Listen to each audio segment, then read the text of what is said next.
Guys, pansin nyo ba? Tila baga nagpaparamdam na itong si Rodrigo. Kasi mga kababayan, ito po yung balita noon, no? Nasa 265 na lugar po dyan sa may Davao City. Abay, parang konting ulan lang, bumabaha eh. Diba? Prone sa baha.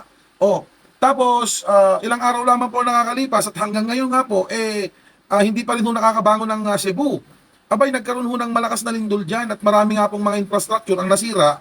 At the same time, may mga binawian po ng buhay.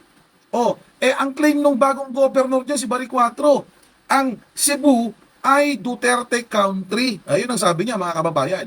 Diba? Tapos, kahapon lang po ata itong balita na to, na nagkaroon ng malaking sunog o malawakang sunog dyan po sa may Davao City. Mga DDMs, hanggat humihinga pa si Rodrigo, bumitaw na kayo ng suporta sa mga Duterte. Nasa huli ang pagsisisi. Alam nyo ba, nakalista na kayo sa listahan ni Duterte na dadalhin doon sa impyerno. Kaya habang maaga pa, habang humihinga pa, magnilay na kayo at magsisi na kayo. Tandaan nyo yan.